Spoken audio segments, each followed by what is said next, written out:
What's going on, guys? Zuko back with another Shadowlands video. How's everybody doing? Grab your coffee. This is round 2. I just recorded this entire video in the wrong scene in OBS. That felt real good. So we're going to do it again. Grab your coffee. We're going to talk today about tanking. Specifically tanking in Mythic Plus. That's really what I want to focus on. Raid tanking is actually quite different from Mythic Plus. Has a lot of different sort of factors going into it. But I want to talk specifically about tanking in general. And then I'm going to show you some clips from my Guardian Druid run. I did a Mist of Tyrannus Scythe +8. And I want to talk to you about some tips and tricks that if you guys are thinking of getting into tanking, you know, if you really want to try it out for this season, I really think you should. Tanking is, I think, my favorite way to play this game. And I love all 3 roles. I love tanking, DPS, I love healing. I think tanking is my favorite. But there's a bunch of, like, tips and tricks that I want to talk about with you guys that are pretty important that actually have nothing to do with the gameplay, just, like, on the surface. So, like, things like staying alive, doing damage, grabbing aggro. Those are really important things that I will talk about in this guide here. But I also want to talk about some other really important qualities. We're going to get into that first. So grab your coffee. Let me take a drink here. And let's talk about that. So the first big things I want to talk about are what I'm going to call the 3, like, intangible qualities. So these are things that aren't sort of obviously noticeable right off the bat if you're just looking at a tank. If you're just looking at a Guardian Druid and you're like, well, this guy seems like a good tank, let's bring him in. What you don't know is these 3 qualities here. And they are the most important thing that you need to be a tank in general, but also especially in Mythic Plus. You need to be have leadership, you need to have confidence, and you need to have communication. You need to have all 3 of those things.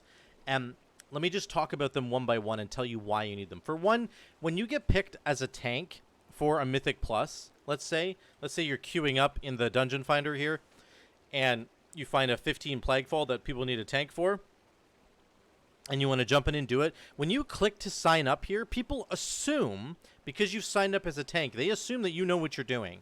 They assume that you have the lead, that you're going to lead the group. You're going to lead the party through the entire dungeon, which means you know the route that you want to take, you know the mobs that you need to kill for the percentage that you need to get, you know which order you're going to do it in, you know which automa you're going to kill at what time. When do we want the Woe automa? When do we want the When do we want the Vi automa? They assume you know all those things. They assume you're going to lead the group. And so you should have that quality. You should be able to lead those people in that dungeon. You should know the layout of the dungeon. You should know, based on being fortified or tyrannical, what does that change about where I use my cooldowns? How many mobs can I grab, realistically speaking, on a necrotic week, on a grievous week? On, you know, all these different things that you need to make sure that you understand when you're leading the group. It's just like everybody will assume that you know what you're doing, and so you should. You just should know what you're doing. Whether or not that's a fair assumption to make of the tank, that's just the way it goes in World of Warcraft. If you want to be a tank, people expect that you're going to lead the group and you're going to know exactly what you're doing for the most part. Number 2, you need to be confident in your calls. You need to be confident in the route that you want to take through the dungeon. When people question, oh, are we going to pull this? And you just go, nope, we're going to do this, and I'll tell you why later. I know what I'm doing. People need to know that you have a confidence about you, and that you're confident in whatever decisions you're making throughout the dungeon. Sometimes there's decisions that you make that might be unpopular or might not make sense to everybody else, but you need to know in your head why you're doing it. And then if they ask you about it, let's say, number 3, the third quality that you need to have is communication.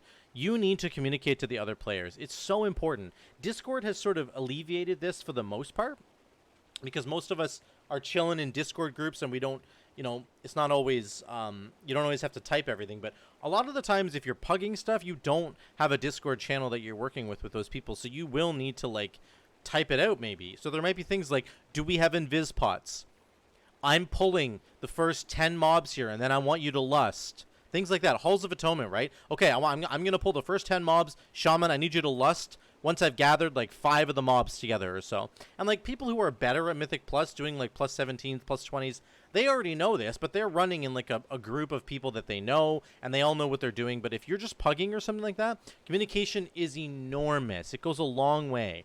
Are we using stealth pots for this? No, I don't have a stealth pot. I don't have a stealth pot. Okay, well, we're just going to kill this pack then. We're going to just quickly make a decision. We're going to be confident about it, and we're going to lead the group, and we're going to go. And that's what you need to do as a tank. You need to have all three of these qualities. Whether like whether you like it or not, this is what people will expect of you as a tank in Mythic Plus. It's really, really important that you're able to lead people through the dungeon, that you know where you're going, that you're confident in all the calls that you want to make, and that you can communicate to people why you're making those decisions, that you can communicate to people when you expect them to use their cooldowns, when you expect them to have Lust ready to go, all that kind of stuff, right? Those are really important, and those are not always noticeable when you're just picking a tank from a queue or when you're queuing up yourself. Now, let's talk about the tangibles, the things in game that you can really strive for. So the goals for a tank is, number one, you got to survive. I said this in my last healing video, but this rings true. If you die as a tank in Mythic Plus, it is your fault. If you die in a Mythic Plus, it is your fault every time. Every single time. I don't care if the healer wasn't even there. If the healer disconnected, it's still your fault. And let me tell you why. Blizzard has built all these tanks in the game to be tough enough to tank these dungeons. You're designed to absorb damage. You're designed to survive. That is what the tanks are designed to do, and they're designed very, very well. Of course, if you fall off a cliff 500 feet and die, then that might actually just be indefensible. I don't think you can really survive that. But in a Mythic Plus dungeon, as a bear tank, for example, I have Bark Skin. It's basically a 45-second cooldown. I have Renewal, 1.5 minutes. I have Convoke, which gives me like 30,000 extra health. I have Survival Instincts. I have 2 charges of Survival Instincts. That gives me 50% DR. I have Berserk, which also lets me press Thrash 1,000,000 times. And I have the Thrash Legendary, which means that I get an Absorb Shield every time I do that. So I pop this, and I just keep pressing Thrash, baby. And all the enemies that I'm hitting are giving me a shield. It's insane. It's really, really good, right? It's just, you have so many cooldowns as a tank to stay alive, and if you die, it means you didn't press one of them. Or, if you did press all of your cooldowns and you were actually out of gas, then you can always kite. Always. You can always run away. You pop Stampeding Roar, and you run, man. And you let the enemies are following you, and you put them in an Ursul's, and you run away, and you keep hitting them with Moonfire. You keep proccing them with Moonfire, and you keep your distance until your cooldowns come back, until the healer in your group can recover and help you to get a little bit of health back. But ultimately, if you die, you could have kited.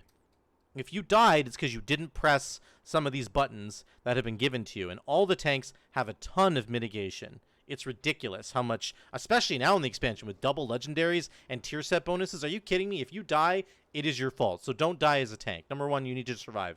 Number two, you need to grab and plant. This is a little phrase I'm going to keep using throughout the video. You need to grab aggro, and you need to plant yourself somewhere, and you need to stay there. There are so many abilities in this game that are ground effects in a circle that rely on the tank standing still. Hunter, Resonating Arrow, Wild Spirits from Hunter, Survival Hunter's Wildfire Bomb hits in a small area. Warlock, Rain of Fire on the ground. When an Infernal comes down from the Warlock, it splashes AoE damage in a small circle there. Mages with Blizzard, Flame Strike, Arcane Orb, Frozen Orb.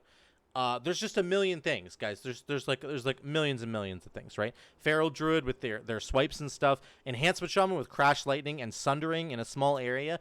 DPS need you to stay in one spot so that they can do their damage. There's so many abilities that rely on that in this game, so don't goof that up. Make sure that you are grabbing aggro as quickly as you can, and you're planting. My hair is a disaster right now. This is crazy. Make sure that you're grabbing aggro and you're planting. You got to make sure that you do that.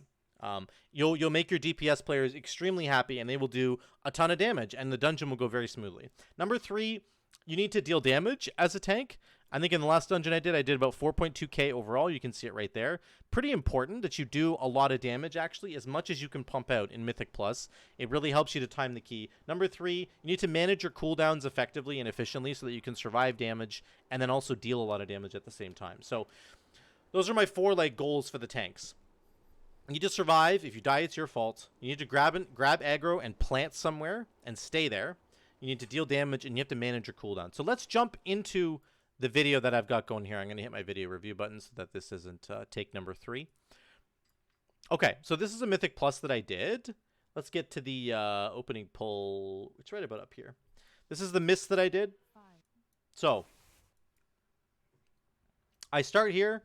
I end up grabbing this first pack. Now, I'm going to talk, these first couple packs, I'm going to talk about cooldown management, right? So I talked about this a second ago. You need to manage your cooldowns. As a tank, you have lots of resources that you need to juggle. You're essentially moving from pack to pack to pack, and you want to use like 1 to 2 major cooldowns while you're doing that.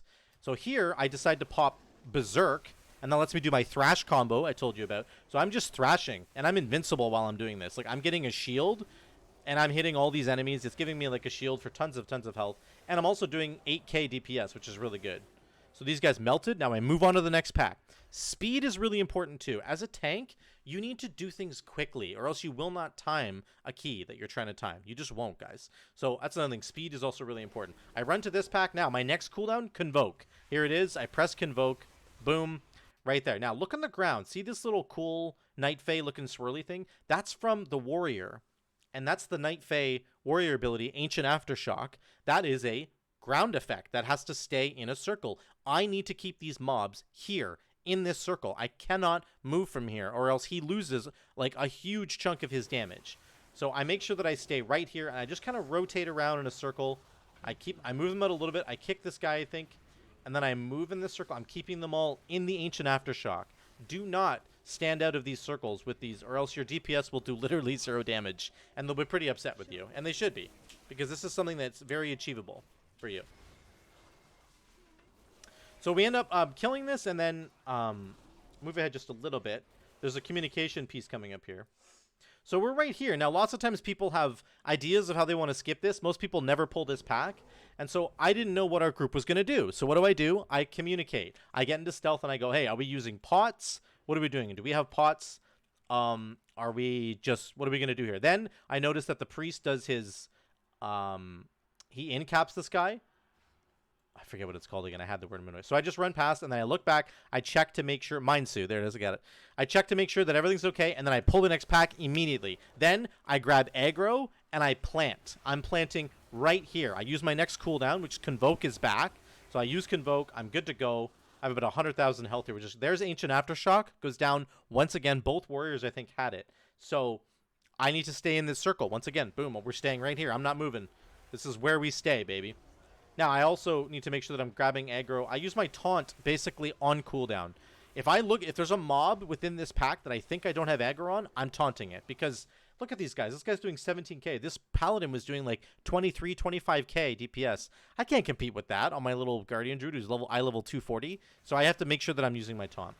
Then I go grab this, and it's good. Let's move on to the next boss fight. Ingra is right up here. There's a really important piece I want to talk about for the boss fight. Let me just pause for 1 second here. There's a moment in this boss fight where Ingra casts Force Compliance on Droma, and then causes Droma, the tree, to spit out a bunch of blue orbs. Right as she's doing that, he starts casting Spirit Bolt. So I need to kick him while she's spitting out the blue orbs, and then I need to run away. And I need to do that so that the melee people in the group can do damage. Here comes Force Compliance right here. Now she's spitting out the blue orbs. I need to kick him and run. I need to get into an open spot right here, because the melee can't fight in this goop over here, or else they'll die. Particularly on higher Mythic Plus, on like a Tyrannical week, they will die very quickly. So make sure that you do that as a tank. This is like your #1 job on this fight. It's so important. It sounds really easy, but it's really important. Here comes Force Compliance #2. I kick Spirit Bolt right here, and I run. We back up. I should have backed up further, but I backed up a little bit. There's enough room there. We phased him, so it doesn't really matter. But we're going to skip ahead, and then... Oh, it was right there. Here comes the next Force Compliance. We've moved ahead on that phase. Don't kick this Spirit Bolt. You want to wait. She does her beam, and then he's going to start doing Force Compliance right here. Here it comes. She's going to start spitting out a bunch of blue orbs. You can use your kick right here. I kick him, and then I roar for speed for the whole team to get out of melee, to get out of dodge. She'll come and attack you when she's done doing Tears of the Forest. See, here she comes. She starts walking over. So really, really important. It's kind of looks like a small little thing, but it's actually super important to make sure that you're able to get your melee out of these blue circles so that they can actually do damage. I can't tell you the number of fights on my Enhancement Shaman that I've tried to kill this boss, and I can't because like I'm stuck near the... He doesn't move the boss near the blue stuff, so let me just move this stuff over here. Okay, so that's really important. this sphere would have gone off. But let's move on to the next section here. 6. Let's go to 850. Bum, bum, bum, bum. This is really important. So once you get to the midsection of mists, you get all these packs of mobs that will start. There's just like clumps of 4 and 5 mobs, right? So right here, you're going to see that I use some more utility that you have as a tank. The bear has an AoE incap, AoE incapacitate, which is really, really good. And I end up using it right here on Bucking Rampage. So right here it comes. Boom, I hit it right there. I interrupt both Bucking Rampages. That lets my melee people stay in and do damage. Really, really, really important that you do that. You got to let your melee people stay in there and do their thing, okay? Another thing I want to highlight, I'm actually going to backtrack just a little bit. We'll go to here. This is the next step in sort of the grab and plant that I was talking about, where you grab aggro and you plant yourself somewhere. Once you've planted yourself somewhere, you need to avoid damage that's coming into you while also keeping the mobs in the same place, which kind of sounds tough to do, and I'm going to show you exactly how it works right here. So I'm right here. They're going to start doing Spear Flurry, so I need to move. I can't stand in Spear Flurry.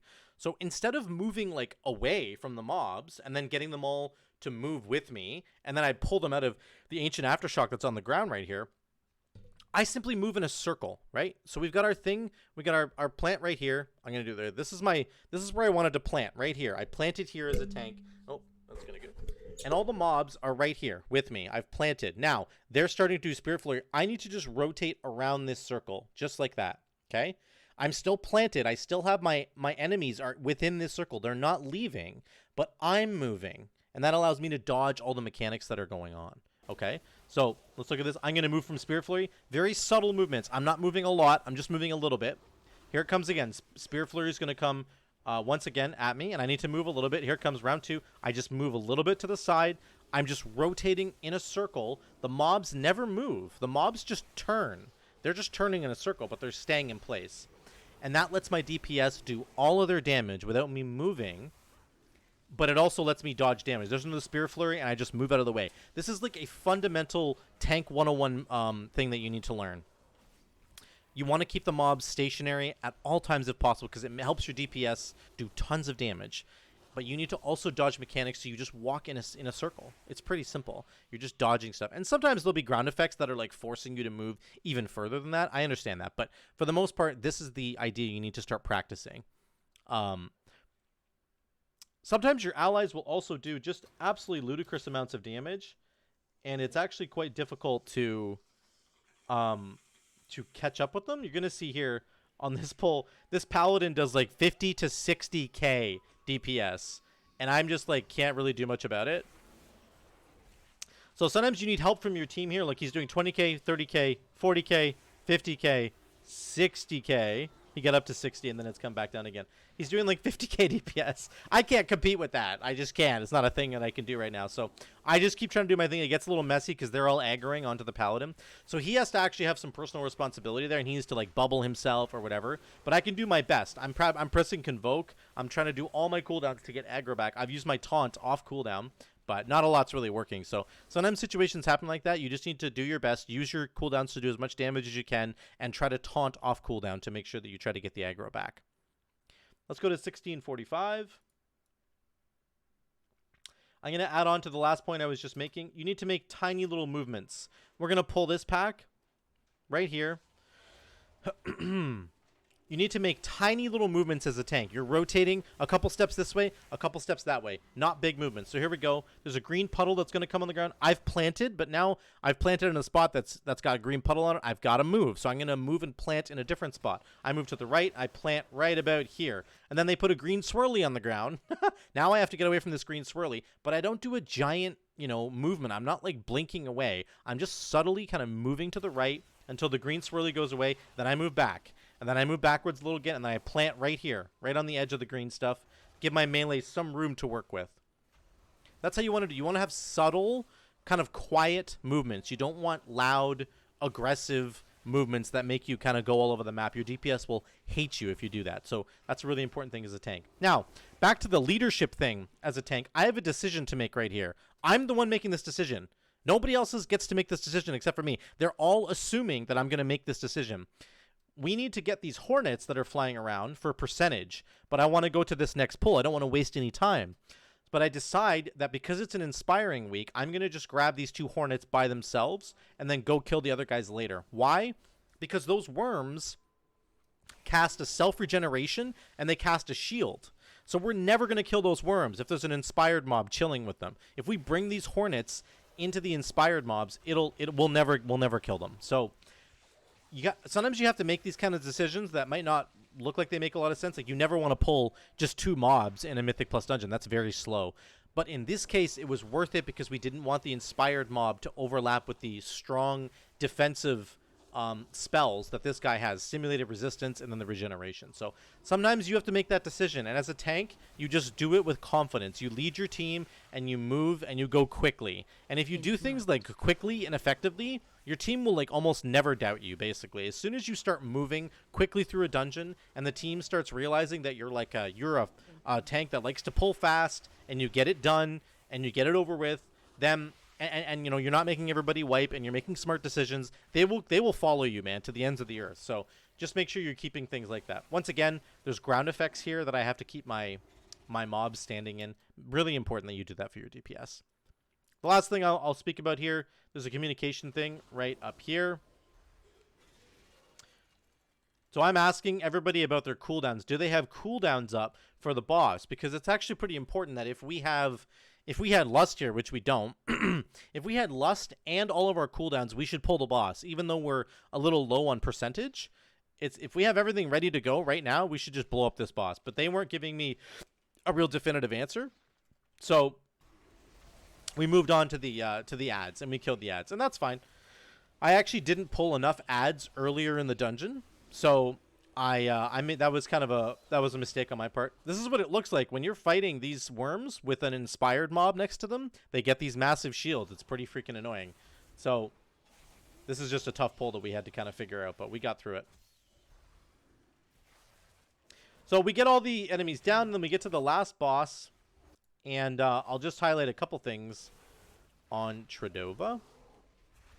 2 things as a tank that you really want to do. You want to gather all the enemies. When Tredova starts spawning the little worms, oh, that's one thing I really like to do too. Let me show you that. I really like to do countdown timers on bosses. And that might sound like ridiculous, and in a higher Mythic Plus group, it's not something you need to do. But when you're pugging, it's actually pretty good. I think it's a really good thing to get in the habit of doing. I'm not wasting any time here. Nobody's even here yet. I'm the first one here. We just ran down the hill. I start typing in pull 5. Boom.